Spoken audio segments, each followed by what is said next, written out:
উফ, আজ বড্ড খিদে পেয়েছে। জঙ্গলের অর্ধেকের বেশি জন্তুকে তো আমি নিজে পেটে পুরেছি। একটা শিকারও যে দেখছি না।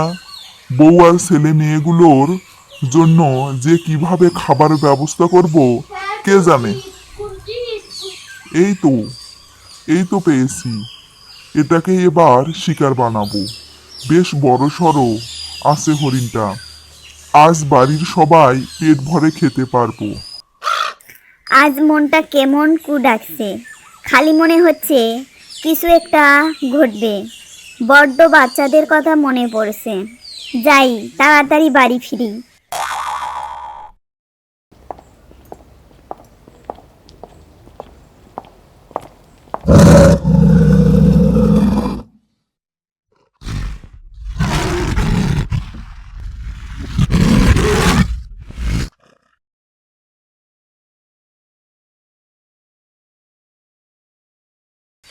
এই নাও গিন্নি, আজ বড় শিকার এনেছি।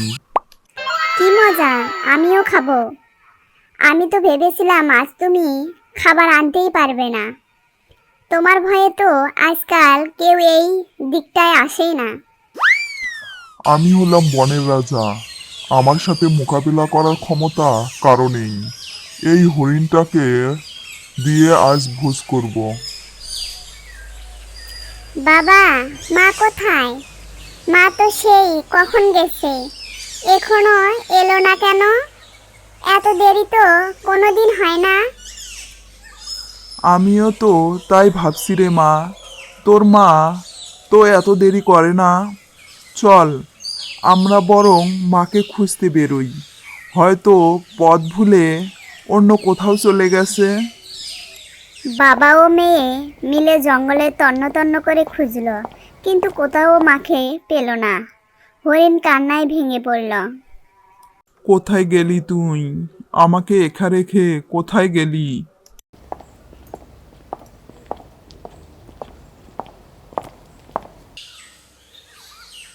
কি হয়েছে ভাই? তোমরা বাবা মেয়ে এমন করে কাঁদছো কেন? ভালুক ভাই, আমার স্ত্রীকে খুঁজে পাচ্ছি না। এই বিশাল জঙ্গলে সে কোথায় হারিয়ে গেল কে জানে।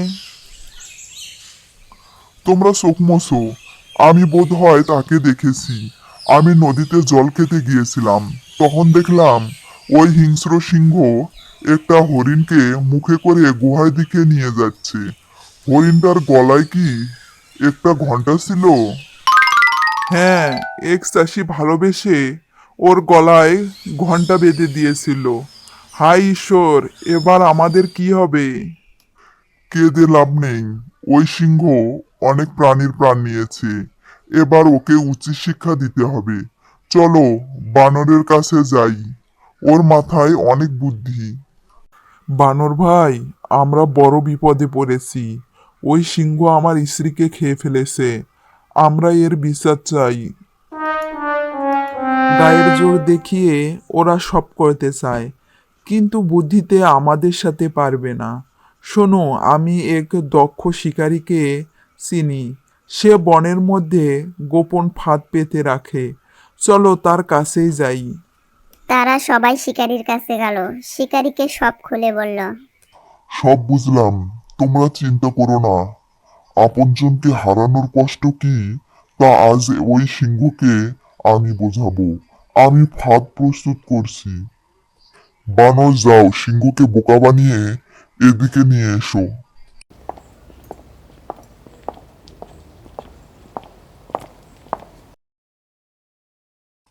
মহারাজ, আপনার জন্য একটা দারুণ খবর আছে। কি খবর যা বনের রাজা জানে না? তুই জানলি কি করে? ওই যে শুকনো নদীর চর দেখছেন, ওখানে অনেক হরিণ আটকা পড়েছে। আপনি গেলে একসাথে অনেক শিকার পাবেন। আপনাকে আর রোজ রোজ পরিশ্রম করতে হবে না।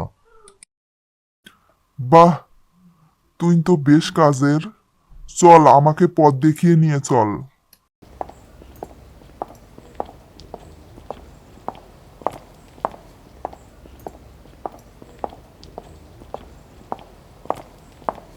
বাঁচাও, কে আসিস? বাঁচাও।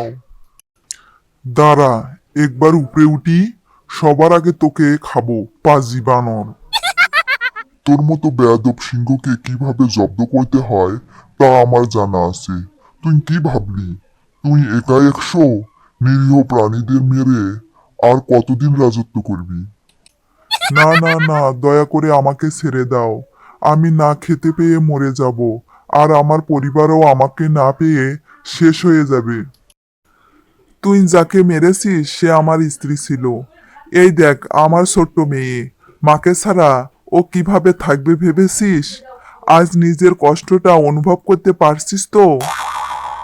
আমাকে ক্ষমা করে দাও ভাই, আমি আর কোনোদিন স্বীকার করব না। আমি কথা দিচ্ছি আজ থেকে ঘাসপাতা খেয়ে থাকবো। আমাকে এবারের মতো বাঁচাও। আমি তোর মতো স্বার্থপর হতে চাই না। যা, তোকে ক্ষমা করলাম, কিন্তু মনে রাখিস আর কোনোদিন কারো প্রাণ নিবি না। ঠিক আছে, হরিণ যখন বলছে আমি তোকে তুলে দিচ্ছি।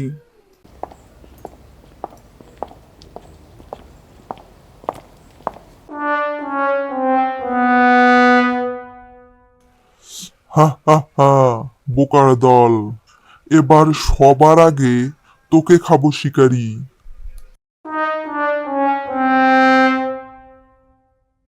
আমি আগেই জানতাম কুকুরের লেজ কখনো সোজা হয় না। বিশ্বাসঘাতকের শাস্তি এটাই। দ্রুত স্বার্থপর প্রাণীদের অন্তিম পরিণতি এভাবেই হয়।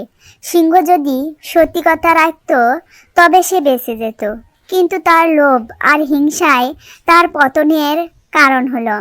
তাই মনে রাখবেন, যে অন্যের ক্ষতি করে তার শেষটা কখনোই ভালো হয় না। বন্ধুরা, ভিডিওটি ভালো লাগলে লাইক, কমেন্ট এবং সাবস্ক্রাইব করুন।